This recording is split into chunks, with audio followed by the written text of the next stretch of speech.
got a leg workout today. Let me tell you, this is perfect for a brand new week. But I want to share something with you that I found this morning during my prayer time, my reading time, and it was in Isaiah chapter 35, verse 4. Say to those who have an anxious heart, be strong, fear not. Behold, your God will come with vengeance.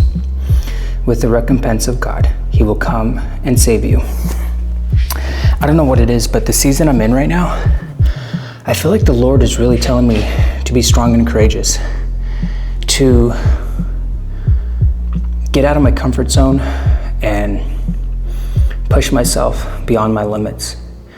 And it's funny because I'm recording in the gym right now, and I haven't really done this confidently before. And so I really feel like the Lord is telling me to get out of my comfort zone. And I feel like it's interesting how this verse says, say to those who have an anxious heart, be strong, fear not. Don't be afraid, right? Isn't it funny how the Lord told Joshua, be strong and courageous? Because there was going to be many situations, many occasions where he was probably going to be afraid. And the Lord told him that before the circumstances came into his life where he would be fearful.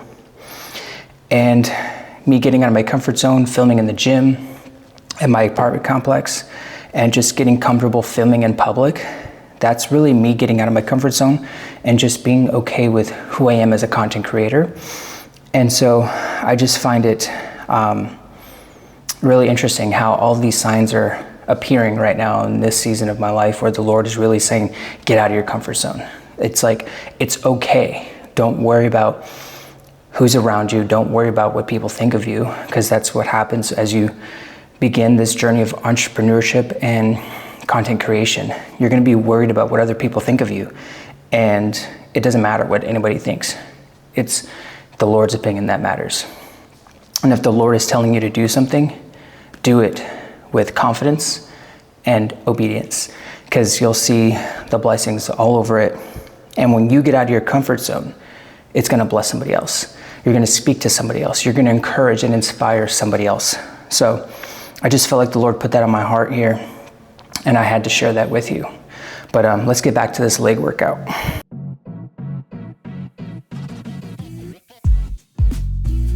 Just got some writing done, and right now I'm about to head to the coffee shop. We are going to switch some things up, change the environment a little bit, and get out of our comfort zone. I have some things I want to talk to you about this week, and I'm going to take you along the journey. This morning at the gym, I was talking to you about how we need to get out of our comfort zone. And for me personally, filming in the gym and just being confident, just speaking out loud and just sharing my points was a big step for me, especially because, you know, it's a new environment for me when it comes to filming in the gym. Even though nobody was there, it was just really, it was different. But I was able to do it and follow through with what I said I was going to do. And now I'm going to the coffee shop, and I'm also going to do a little bit of filming and just kind of talk with you about what I'm working on, and just kind of get myself, just get out of my comfort zone essentially. So we're going to go to the coffee shop, and we are going to have a productive morning. I just wrote an email this morning and scheduled it, so we are on a good start for the day. So let's go to the coffee shop. All right, I'm at the coffee shop and we are just chilling right now. I'm about to start editing this video that you're currently watching, so that way we can get ahead of the game. And then I have to update my coaching curriculum, the program that I'm taking my clients through. So I'm going to update that on my community in Kajabi. And then after I do that, then we just have to write another email, so that way tomorrow's email is ready to go and we're ahead of the game. So we're going to lock in, and I'm ready to go. Before we go inside and wrap up today, I want to share something that has really changed my perspective. And it took me about, 29 years to figure this out. But it's about faithfulness and being faithful with the thing that God has given you, because your faithfulness is the key to unlocking more in your life. And I want to share The principle from Matthew 25, 14 through 30 is the parable of the talents.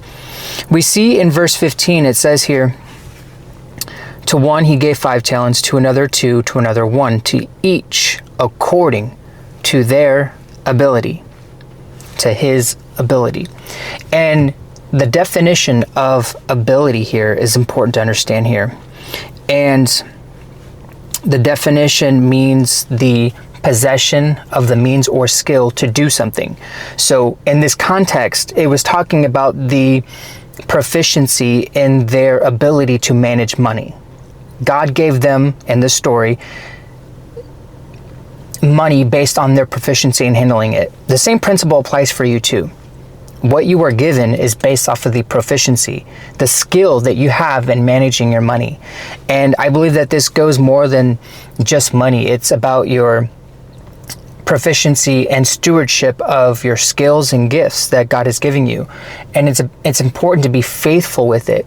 And here's the thing, when you understand the concept of faithfulness, it doesn't mean anything other than just using what you have and stewarding it. You don't need to be, you don't have to work 16 or 18 hours a day to multiply the gift that God has given you, to multiply the skill that he has given you. You don't have to be extravagant in any way, shape, or form. Like a lot of these entrepreneurs out here are telling you to work, 20 hours a day and to hustle. You don't have to do that. All you need to do is be faithful with God has given you, and your life will literally change. When you show that you can be faithful with what he has given you, you open the doors for increase. You open the doors for capacity. We see that in the book of Matthew 25, when we see that the 2 servants who received the talents that they were given and they multiplied it, what happened? They were given more. And so wherever you are, use what you have, be faithful with it, and God will give you the increase. But here's the other thing. We see that the 3rd servant, what he did with his money, is his talents, is that he dug a hole and he wanted to hide it. What does that tell you? He was living in fear. He was living in scarcity. He was so worried about what his master would think or what his master would do, but that's not how God calls us to live. He wants us to be faithful, obviously, but he doesn't want us to live in that scarcity mindset, that poverty mindset. He wants us to be faithful and to apply the skills that he has given us. And so when you, for example, if you live in scarcity, or you have fear around money, or you have fear around your gifts and getting out of your comfort zone, which is something we've been talking about and we'll talk more about tomorrow, when you're hiding in living in scarcity or hiding out of fear, you're not going to be able to unlock the doors of opportunity, and you won't be able to enter into new doors because you're holding yourself back. So the lesson here is to be faithful, right? This is just really stewardship. This comes down to stewardship. Be faithful with what God is giving you, and your life will literally change forever. Good morning. We are going back to the coffee shop because that was amazing yesterday. The vibe was nice, just being able to work and change the environment. So I'm headed back to the coffee shop this morning. It is currently 8 o'clock. We're going to work for a couple hours or so, just kind of get things done, and then come home and do whatever I didn't get to at the coffee shop, and just kind of have a very productive morning. Before I go though, I want to talk to you about something that I felt like the Lord was revealing to me, and that I need to share with you because it's pretty important.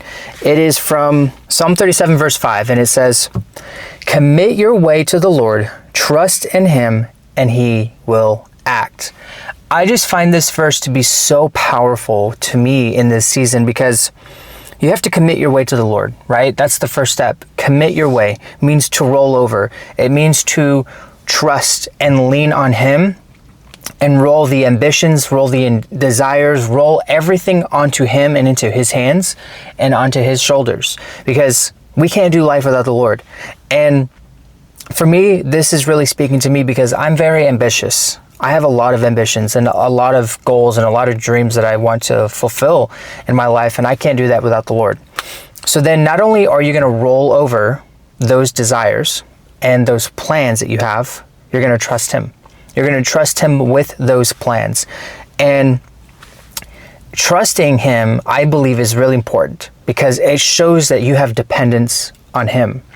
When you trust him, you will develop your belief in him. And for me recently, I think I mentioned this before, I don't remember, but I was going through a period where I was forcing my belief, believing for something that I really desired to have. And that's not genuine faith. That's not genuine belief. But I do believe that when you trust in the Lord completely and entirely with all your heart, mind, and soul, you're going to develop that belief that is unwavering. And we actually see that in Romans chapter 4 with Abraham. And for me, this is just really speaking to my heart because I'm going to roll over my desires and ambitions. I'm going to trust him with everything that I'm giving to him. I'm going to trust the harvest. I'm going to trust the season that I'm in. And I am going to just depend on him. And then what does it say here? And he will act. Isn't that amazing how when you roll over your ambitions, when you roll over your desires to him and then trust him, he's going to act on your behalf. Your steps are going to be established. It's going to be fixed. It's going to be firm with favor. Your steps are established with favor. And I just love this. And I think it's interesting how the scripture before that says, delight yourself in the Lord and he will give you the desires of your heart. So I truly believe that those go hand in hand. When you submit your desires and ambitions to the Lord, he will plant his desires that he has for you into your heart, and everything else will fall into place. And we don't realize it, but when we submit those things to the Lord, he's planting his desires in our heart that we don't realize that we actually desire. And it's a beautiful thing when you think about how desires work and how everything stems from the Lord. So I just thought I would share that with you. I'm about to head to the coffee shop and we're about to get some work done. All right, I made it to the coffee shop.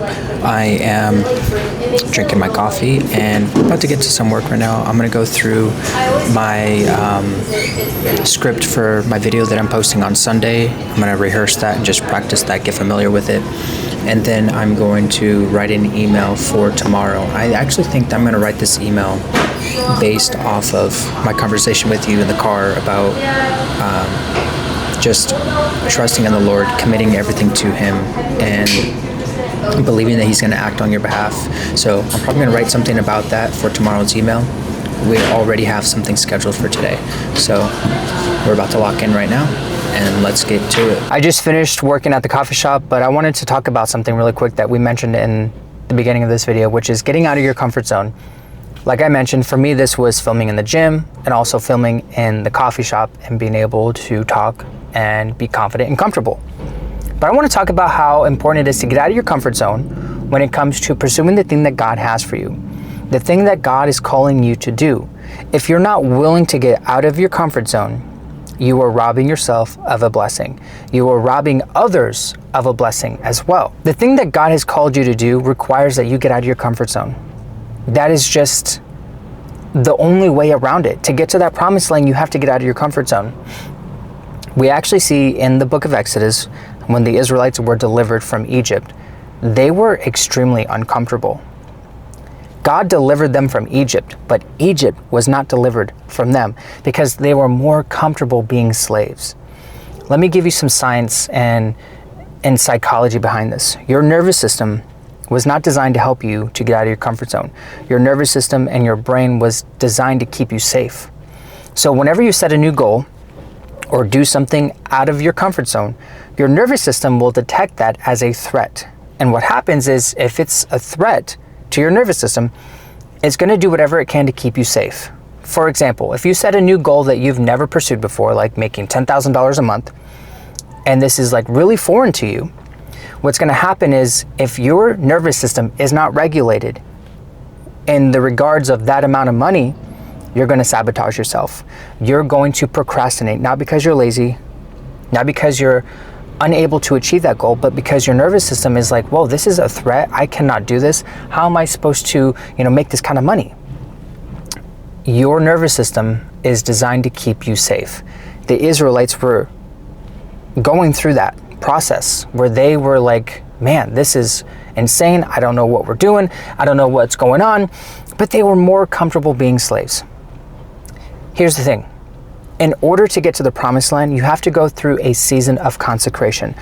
Consecration means to make holy, to be set apart. God was trying to set them apart so they can get to the promised land. He was trying to deliver them mentally and physically out of Egypt, but they just chose not to. As a matter of fact, in Hebrews 3:18 and 19, we see that they chose to not believe in the Lord, to not trust in the Lord. And so you have to go through a season of consecration, which is you being transformed, your spiritual and personal development, so that you can get to the promised land. You cannot take your old self, your old habits, beliefs, and thoughts into the new season, into the promised land that God has for you, because it doesn't serve you. Because if you could get to the promised land where you are right now, you would probably sabotage the blessing. You have to develop your character and develop yourself as a person in order to steward that blessing. So the point I'm trying to make here is, if you're wanting to get to the promised land, you have to get out of your comfort zone, get out of your own way, and be willing to take one small step every single day. Maybe if you're starting a business, posting content, that might sound scary at first, but you just have to get out of your comfort zone and be willing to do it. And it starts with one step, one small step. And that one small step can lead to blessings, not only for you, but for the people that you're called to bless.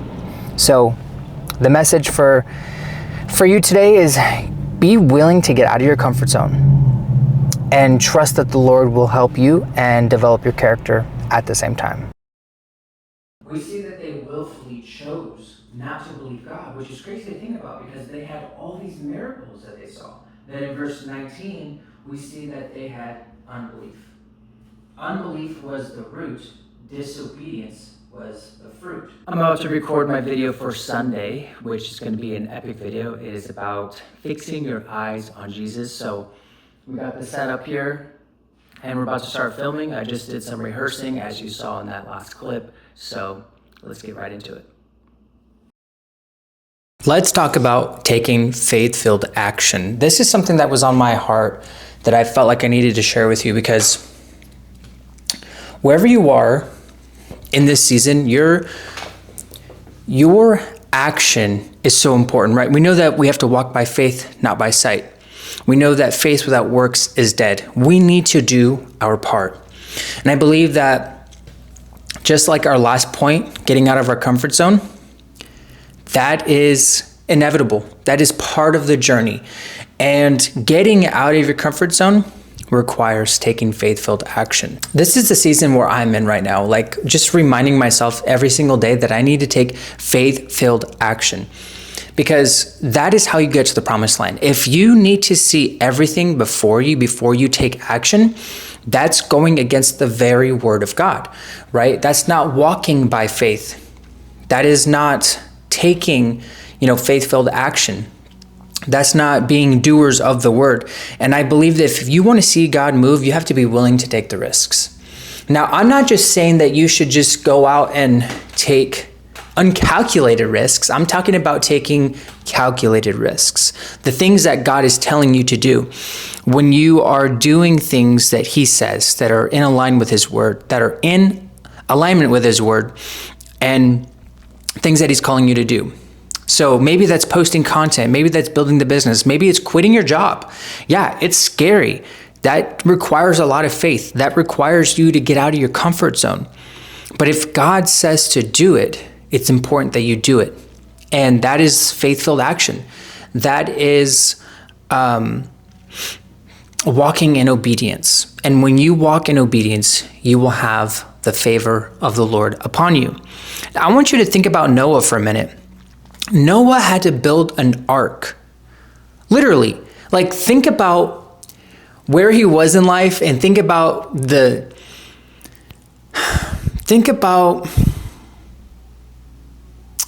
circumstances that Noah was faced with, like building an ark because God was going to flood the earth. I believe, if I'm not mistaken, they had never seen rain before. And yet God's over here telling Noah to build an ark because he's going to flood the earth. And Noah has to literally walk by faith, get out of his comfort zone, and take faith-filled action. And I think Noah's a great example of what it means to walk by faith and taking steps of obedience. Because when we do that, we will have the favor of the Lord upon us. And my question for you is, are you willing to be bold and courageous and to do that, to walk and get out of your comfort zone when God is calling you to? Are you willing to get out of your comfort zone and go to the land of the unfamiliar? Like God called Abram out of his land to leave his family and to go to the new land that God was going to show him. And that requires him getting out of his comfort zone.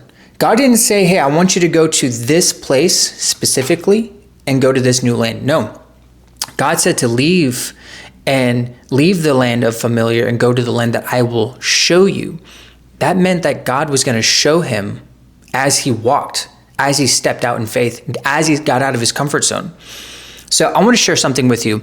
It's a principle. It's called the opportunity cost. The opportunity cost, think of it as a double-sided coin.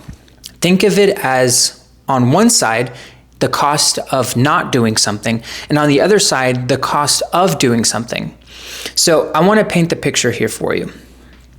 Let's just say on one side of the coin, you don't take the risk. What is the cost of that?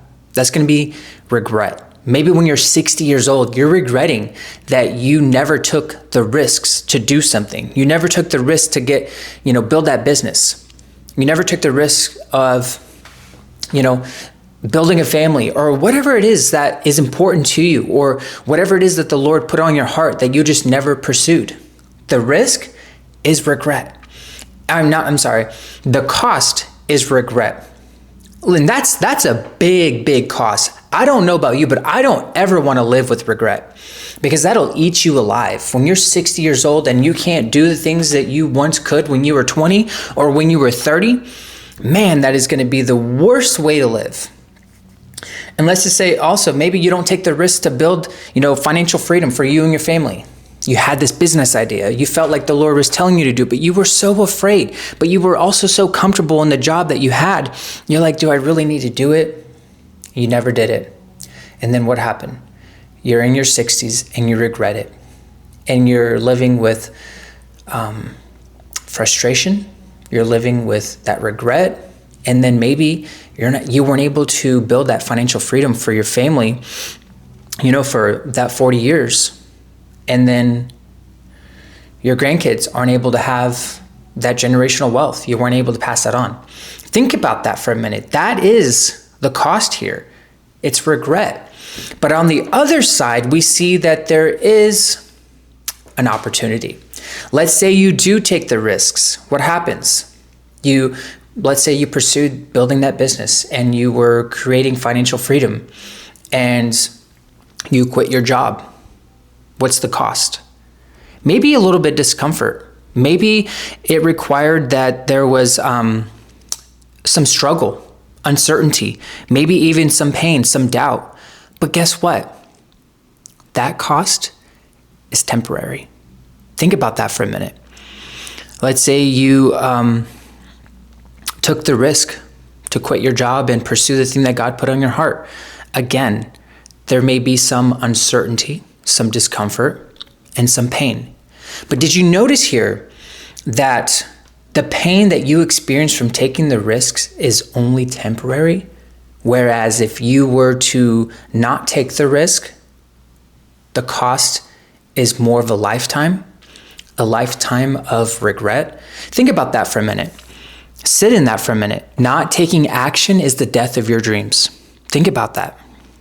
Like, that's devastating, because I don't know about you, but I don't want to live with regret. I think that is that would eat you alive. When you're 60 years old, or when you're on your deathbed and you're thinking about all the things that you should have done and you didn't do that would help you and your family for generations, sit in that for a moment. So Proverbs 29:18 says, where there is no vision, the people perish. Now, that word perish in Hebrew means to die, not physically, but spiritually. You spiritually die when you don't pursue that vision that God has given you. When you don't pursue the vision that is in your heart, you spiritually die. Why? Because we're spiritual beings. Our hearts were designed and long for purpose. And our purpose is a spiritual walk with the Lord. So wherever you are in this season, whatever you feel the Lord telling you to do, do it. Even if it requires that you get out of your comfort zone and it's scary as heck, do it. Take that faith-filled action. Walk by faith, not by sight. And be okay with getting out of your comfort zone. And test it. Test the waters. Test the Lord and experiment and see, like, is this what the Lord is telling you to do? Test it. You know what I'm saying? So I want to encourage you to run with the vision that the Lord is giving you and start taking those risks. Be okay with it. Get out of your comfort zone and take faith-filled action. Walk by faith, not by sight. And remember that faith without works is dead. So if you say you have faith, but you're not willing to pair that with your action, you're never going to get to the promised land. So that is my little tangent for today. We are finishing up work for the week and finishing up this video for you. And I'll be scheduling this video for Friday. So I'm going to finish up some work here and we are going to edit this video. Right before filming that last clip, somebody from upstairs or downstairs was listening to my favorite song by Elevation Worship. And it was this song here. Let me pull it up here. Make a Way, featuring Chandler Moore and Brandon Lake. One of my favorite songs. And it was at the point in the song where they were saying, He will make a way. And I was just like, oh my gosh, I have never heard anybody play worship music outside of my apartment. And so that was amazing. That was God right there, really just confirming what he's speaking to me and just trying to remind me that he's with me and he's with my wife and I, and he's gonna make a way. And so that was really encouraging. So I just wanted to share that with you because this morning I was a little discouraged. I was, thinking about finances, how we're going to make bills. And I know the Lord has been telling me to not worry about those things, to not focus on the money, the bills, the expenses and the income and the clients and stuff, and just focus on him, which is why I made that video that I'm posting on Sunday called Fix Your Eyes on Jesus. And it's just, it was a really good reminder that he will make a way. He will make a way, and he always does, right? He's a way maker. And so I was thinking about my situation this morning and how I was a little discouraged. And then I felt like the Lord just kind of put on my heart this morning during my meeting with him to make a part 2. And I was really encouraged by this. This was where I found some people in the Bible who consulted with the Lord, who sought after him before they made decisions. The purpose and the overall theme is they kept their eyes on the Lord. So wherever you are in this season, let me encourage you, just based off my own storms, just based off my own experiences and situations, always keep your eyes on the Lord and he will make a way. I want to thank you for watching this video.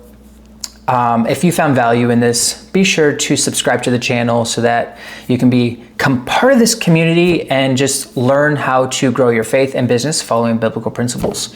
And give this video a thumbs up if you really enjoyed it, and comment down below what point really stood out to you from the things that we've talked about in this video. Whether that was being faithful, getting out of your comfort zone, or just taking faith-filled action. What is it that stood out to you? I'd love to know. And then I will see you in the next video.